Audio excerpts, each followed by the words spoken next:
Près du périmètre irrigué de lac d'eau, le plus grand barrage hydroélectrique du Septentrion offre une vue majestueuse.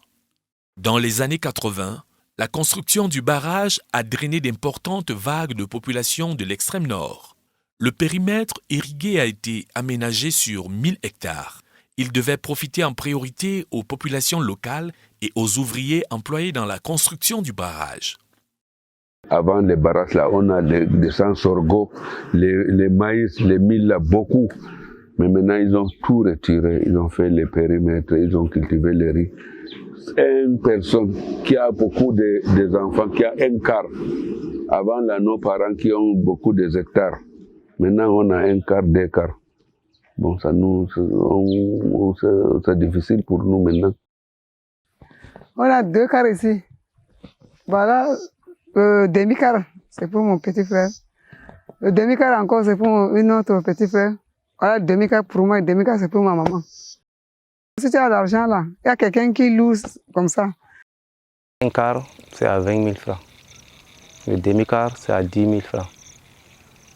Tout juste pour 5 mois ou à 6 mois seulement. En 30 ans, l'effectif des populations autour des aménagements a quasiment triplé. Le gouvernement envisage 10 000 hectares supplémentaires de ce type dans le cadre du projet d'aménagement et de valorisation des investissements dans la vallée de la Benoué, Viva Benoué. Les corrections que Viva Benoué doit apporter, donc, il y en a au niveau de la redistribution, au niveau de l'aménagement, la prise en compte de l'ensemble des utilisateurs de l'espace. Parce qu'une des faiblesses du périmètre actuel, c'est qu'il n'a par exemple pas pris en compte le fait que les éleveurs utilisent également l'espace. Donc il n'y a pas eu de zones de pistes à bétail envisagées, aménagées. Et les éleveurs se retrouvent donc à passer par le périmètre pour amener leurs animaux s'abreuver. Ce qui entraîne la destruction des infrastructures du périmètre et conduit à des conflits de diverses formes. Conflits éleveurs-méadènes, conflits agriculteurs-éleveurs, et ainsi de suite. Aménagement peut-être aussi d'espaces de pêche, parce que la pêche est également une activité phare dans les environs. Donc, voilà. Maintenant, en termes de redistribution, éviter que les populations, les bénéficiaires contrôlent pendant trop longtemps les superficies qui leur sont attribuées, surtout lorsqu'elles sont très importantes, comme cela a été le cas de certaines élites dans le périmètre actuel. Les communautés riveraines des sites de grands travaux routiers et hydro-agricoles dépendent essentiellement de la terre. Leur accès aux modes de subsistance et aux indemnisations conséquentes préoccupe les associations dans le cadre du projet Landcam.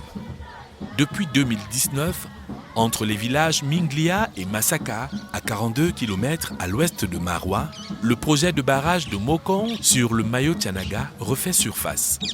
Initié en 1976, il était abandonné. Officiellement, les études ont été déclarées peu concluantes. L'élément fondamental pouvant aider les pauvres dans notre zone, c'est la disponibilité de l'eau.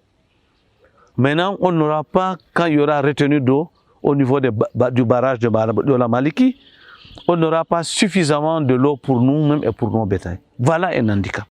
Des alternatives.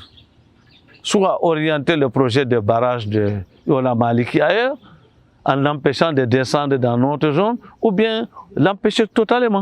Dans le cadre de la réforme foncière débutée en 2011, les organisations de la société civile impliquées dans le projet Landcam ont publié une note de politique foncière déclinée en 8 propositions phares.